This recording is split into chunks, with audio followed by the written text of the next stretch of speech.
सभी लोगों को प्रणाम। पहला नमस्कार। कैसे हैं आप सब लोग। अब आगे की रामायण। कोई श्री राम जी की शोभा देखकर एक सखी बोली, सुनो ये राजकुमार कलेऊ करने के लिए राजा जनक जी के घर आते हैं। इनको लक्ष्मी निधि लिवाने गए थे। ये रंग भूरे दुल्हे रघुवंश के छैला राजा दशरथ जी के चारों पुत्र आए हैं। हे प्यारी, हमारा यह धन्य भाग्य है जो इन्हें नेत्र भरकर देखा है। नहीं तो सूर्य कुल के दुलारे इन दुल्हों के दर्शन दुर्लभ थे। श्री मिथिलेश कुमारी सीता जी ने बड़ा भाग्य और सुहाग पाया है, जिन्होंने इस सुंदर श्याम सुंदर माधुरी मूर्ति को अपनी बाहुओं से भरकर भेंटा है। दूसरी बोली, हे सजनी सुनो, यह भला अवसर बना है। हम सब भी जनक जी के महल को चलें और स्वयं हंसकर इनको भी हंसावें। वे सब स्त्रियां इस प्रकार बातें करते हुए प्रेम के वश हो गई। कृपा के समुद्र श्री रामचंद्र जी भी भाइयों के सहित सुनते और मुस्कुराते जाते। द्वार के निकट अत्यंत सुंदर मणिमय चौक पूरे हुए देखकर वे सूर्य वंश के मतवाले राजकुमार वहां खड़े हो गए। उधर सीताराम जी की माता की आज्ञा लेकर नगर की सुहागिन स्त्रियों ने पल्लव दीपों सहित कंचन के घड़े सजाकर सिरों पर रखे। हाथों में सोने के थाल लेकर आरती संवार कर वे मनोहर मंगल के गीत गाती हुई श्री रघुनाथ जी के परिछन के हेतु चली। समीप जाकर राम जी की सुंदरता को देखकर नेत्रों में आनंदाश्रु भर आए। वे उनकी अनुपम सुंदरता को देखकर छक गई और चकित होकर खड़ी रह गई। सुख के मूल दूल्हे को देखकर वह रंगीली राम जी के रूप में रंग गई। किसी को तन की सुध नहीं तो किसी को कोई न रही तो मंगलाचार कौन करे। सब सखियां प्रेम सागर में मग्न हो गई। फिर भारी धैर्य धारण कर नेत्रों का जल रोककर सब भली भांति से परिछन करने लगी। तब लक्ष्मी निधि ने घोड़े से उतरकर चारों राजकुमारों को उतारा और श्री राम जी को हाथ पकड़कर भीतर महल में ले गए, जहाँ समस्त सुखों की स्थान मधुर भाषिनी रानी सुनैना बैठी थी। उनके रूप को देखकर इंद्राणी तो क्या स्वयं रति भी मोहित हो जाती थी। चारों ओर चंद्रमुखी स्त्रियां सुशोभित थी। कोई चंवर ढुला रही थी, कोई राम जी की शोभा देखकर आरती मंगल गा रही थी। उसी समय सुंदर वेशधारी काम को भी लज्जित करने वाली श्री रामचंद्र जी वहां गए। उन्हें देखते ही राजा सारा रनिवास उठा। किसी को भी शरीर की सुध न रही। आरती करके और मणिभूषण न्यौछावर करके आनंद आदरपूर्वक पैर धोए और 4 रंगों के 4 सिंहासनों पर चारों राजपुत्रों को बैठाया। सौंदर्य के स्थान रामचंद्र जी को सुनैना रानी पलक बिछाकर देखने लगी। वे चेतना भूल गई और बोल नहीं सकती। मुख से बात कहते नहीं बनती। देख देख कर वे स्थिर हो गई, जरा भी नहीं हिलती और अत्यंत आनंद में मग्न हो गई। वे रंगीली राम जी के रूप में ऐसी रंगी कि आंखों में आंसू से बह जाते। सास की यह दशा देख राम जी मन में सोचने लगे कि रानी को क्या हो गया है, परंतु पूछने में संकुचाते हैं। तब एक चतुर सखी राम जी के मन की बात जानकर बोली, लालन, ये सब तुम्हारे ही गुण हैं और कोई मन में नहीं आता। यह वचन सुनते ही सुंदर धीरज धरकर सुनैना रानी जागी और मुख चूमकर बार बार हाथों में बलैया लेने लगी। रानी उस सांवली सूरत को देखकर तिनका जोड़ तोड़ने लगी और राम जी के रूप में रीझ कर बिना मोल की बिक गई।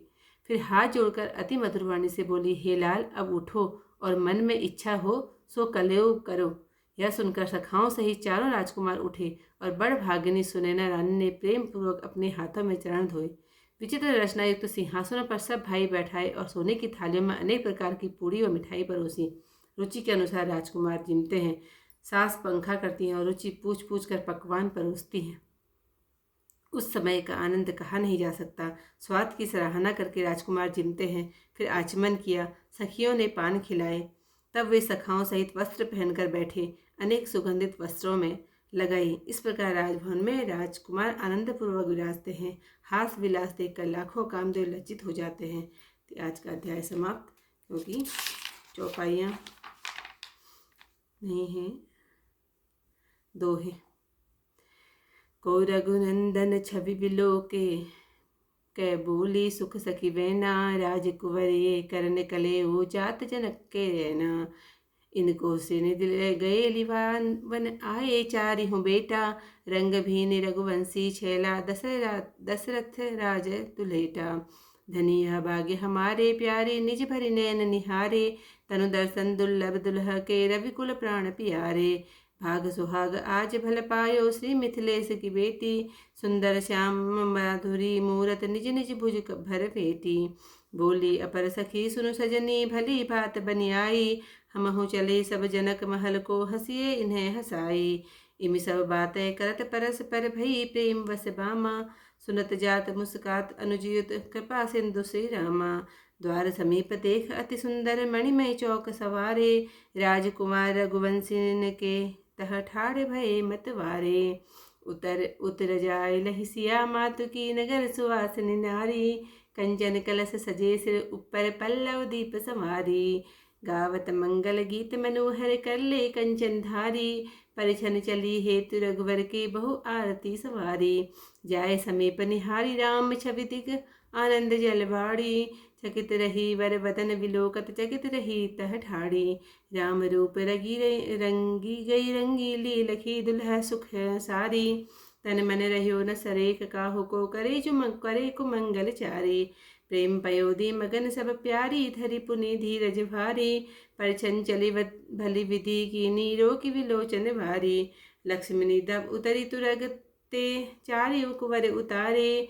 पानी पकड़ी रघुनंदन जी को, भीतर बहल सिधारे। जहाँ पिकवैनी सब सुख ऐनी, बैठी सुने नारानी। इंद्रानी की कौन चलावे, लखिरति रूप लुभानी। चंद्रमुखी चौ ओर विराजे, को कर चमर चलावे। को सखी देखी राम की शोभा, आरती मंगल गावे। देखी छंता गए रघुनंदन, मन फंदन वर वेसा। देखत उठी सकल निवासे, रहियो न तनु ही सरेखा। करी आरती वारी मणि, भूषण सादर पाए पखारे। चारि रंग के चार सिंहासन, चरिहु बैर बैठारे। लखी छवि ऐना सासु सुनैना, एक हूँ पलक तजेना। भूली चैना बोली सकेना, कहत बनेना बैना। ताक तकी तकी रही तनक नहीं डोले, मगन महामुद माही। रास रूप रंग रंगई रंगीली, आसु बहे दिग जाही। इमि तह दशा विलोक सासु की, राम सुन गुणत मन माही। काहा भयो यह आज रानी को, पूछत में सकुचानी। सकुचाही चतुर सखी चित चरस, श्याम सो बोली मधुर बानी। यह तुम्हारे गुण है सब लालन, और न कछूर बानी। सुनत वचन यह तुरत धीर धरि, जगी सुने नारानी। बार बार बहुलीन बलैया, चूमी कपोलन पानी। माधुरी मूरत सांवली सूरत, की तृण तोरति रानी। ऋषि ऋषि तह राम रूप, वै बिन की बोल बिकानी। पुनि कर जोरी बहोरी, राम सौ बोली अति मृदु सोई। उठऊँ लाल अब करहु कलेऊ, जो जो रुचि हिय होई। यह सुनि सकन समेत उठे, तह राज चारिहु राज दुलारे। भरी भाग्य अनुराग सुनैना, निज कहर पाए पखारे। रचना अधिक पथिक के, पीठन बैठारे सब भाई। कंचन थारे मृदुल सुहारी, परस विविध बिठाई। रुचि अनुरूप भूप सुत, जेवत पवन ढुलावे सासु। बूझ बूझ व्यंजन परसे, वरण न जाए हुलासु। स्वाद सराही पाए पुनि, अचेय सखियन पान खवावे। बैठारे पहिरी पोशाक, सखन युत विविध सुगंध लगावे। राज ऐन सब चैन युधा, राजे राजकुमार। जिनको हास विलास लखी, लाज ही लाखन मार। सियावर रामचंद्र पद जय शरणम।